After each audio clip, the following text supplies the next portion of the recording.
What a day of cricket. Absolutely incredible. We saw a classy knock from South Shakil in Centurion. We saw a gritty and magnificent 100 by Nitish Kumar Reddy in Melbourne. We saw a double 100 from Rahmat Shah in Bulawayo. But we also saw a great knock in a losing cause by Pathum Nisanka, 90 of 60. And I'm here to cover my favorite team, Sri Lanka. While all this test cricket is going on in different parts of the world, Sri Lanka is touring New Zealand for a one-day series and white ball series. And we saw the first game where it was an absolute thriller. And it is very sad that somehow Sri Lanka did not finish on the right end of it. The New Zealand batted first and they were absolutely rocked back by Binura Fernando, who I thought was a very smart move by Sri Lanka because they are trying to try different bowlers they have in the setup in the T20 format. And I like this experimentation. Asita is a great test bowler, but I think it was very good that you gave the chance to Binura Fernando today, and he absolutely delivered. He looked so determined wearing that headband, bowling fast, and took an incredible catch and then got the left-hander with that outswing delivery, beautiful, and absolutely rocked back New Zealand in the power play. New Zealand and then Pathirana came along, and then New Zealand was never given that freedom to play with. Unfortunately, there was one ball where Pathirana got Daryl Mitchell, but it was a no ball. So New Zealand could have been 50 for 4, but it wasn't happened. But still, Sri Lanka started so beautifully. 10 overs, New Zealand were only 65, and they had, I think, lost 4 wickets. But then come Mike Bracewell, and we have missed Bracewell. He was out due to injury for long. But then we saw him recently in that tour to Sri Lanka, where he made an impact with both bat and ball. And here he was again suddenly just changed the momentum, just changed the flow of the game for New Zealand. Came with like all his classy shots, full guns blazing. He smashed Pathirana to parts in the 14th over. Absolutely killed the bad momentum they were carrying. And then we saw that Mitchell also started hitting his shots, the front of the wicket shots. He loves playing those shots in those small New Zealand grounds. He just clears his feet and then it's straight down the ground. So many shots. And Sri Lanka were absolutely thumped. We cannot believe New Zealand actually reached 172. They scored more than 100 runs in the last 10 overs. Then at the mid innings, we were thinking 172 is a very good score. But again, we know that what Sri Lankan batsmen are capable of, especially Pathum Nisanka and Kusal Mendes, one of the modern greats in white ball cricket. Sri Lanka is blessed to have these two as openers, and they're now playing all three formats, and rightfully so. And they gave the perfect start to Sri Lanka that they need. 56 runs in the power play. Sri Lanka could not have asked for more. Where Kushal Mendes was the defense guy, he was just rotating the strike, and Pathom Nisanka was taken charge. But after this, the golden phase for Sri Lanka came during the chase, where both batsmen started batting aggressively, and they hit 4 sixes. And at one point, you were thinking, at what point, what overs the Sri Lanka is going to finish the chase? Because they hadn't lost any wicket. They had crossed 100 in just the 11.1 overs. And then New Zealand was looking absolutely clueless. Henry bowled a decent first spell, but everyone got smashed around. And then suddenly, the turning point of the match happens. Duffy gets the ball. The score is 13 overs, 124, no loss. So Sri Lanka has not just lost a wicket, but they have also batted at 9.2 runs and over, which meant they only needed 7.5 required 100 at this point. No one could have imagined that Sri Lanka can lose the game from this stage. We have often seen, though, that in New Zealand T20 matches, there are a lot of thrilling matches. I remember one series that India went there for 5 match series. I think we won like 3-0, but there were like two super overs. So there's always something happening in the wickets in New Zealand. And that's why, even at this stage, at the end of the day, the game was won by New Zealand. But the collapse began here. Duffy came out and he bowled an unbelievable over.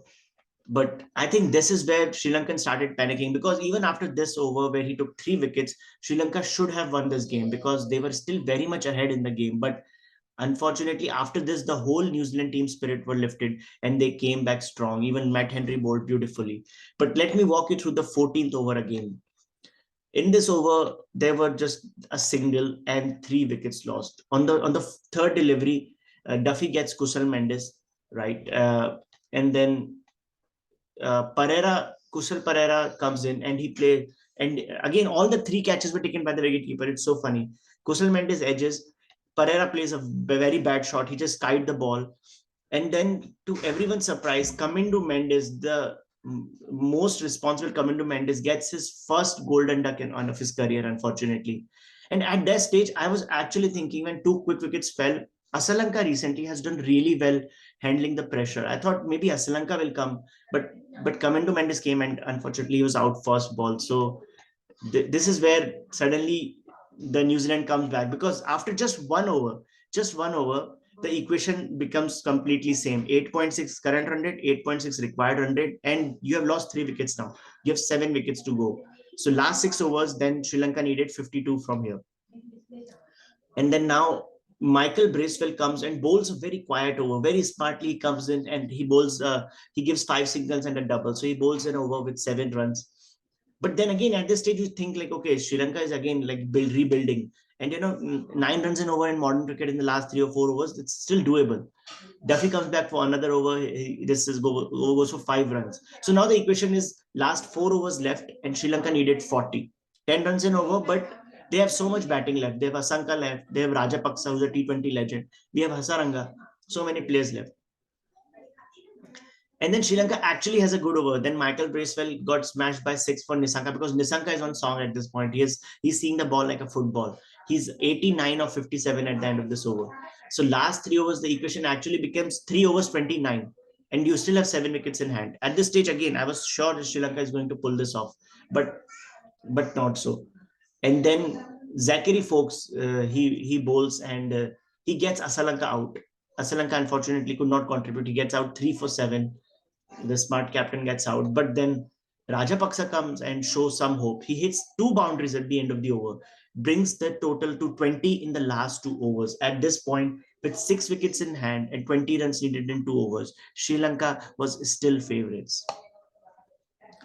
Then comes the turning point of the match. Matt Henry with the ball, and we have seen him so often doing destruction. He absolutely bowled India out in the first test match against Bangalore, and now Matt Henry also. A lot of people don't know that Matt Henry is a very good death bowler. Yes, he's a master with the test ball in hand, but he can also bowl those death overs. And he bowls a wide one to Nissanka, which Nissanka absolutely smashes in the extra cover region, but he gets caught at the boundary. And that catch, after a few replays, you were hoping that Robinson might have touched his feet to the boundary, but no, he gets out. And Nissanka not only misses his 100, but actually, unfortunately, leaves his team in disarray. At this point, Nissanka got out 90 in 60 balls, and Sri Lanka needed 20 runs in those 10 balls now. With Hasaranga and Rajapaksa, you would still believe that Sri Lanka will chase this, but Matt Henry then gets Rajapaksa out in the same over. He cleans bowls him, and Hasaranga did hit some boundary, but then it's last over 14 runs needed with Hasaranga and now Theekshana there. Unfortunately, Zachary Fox bowls a perfect last over. He takes Theekshana and Binura Fernando out first 2 balls, and then Sri Lanka in the end, they lose the match by 8 runs.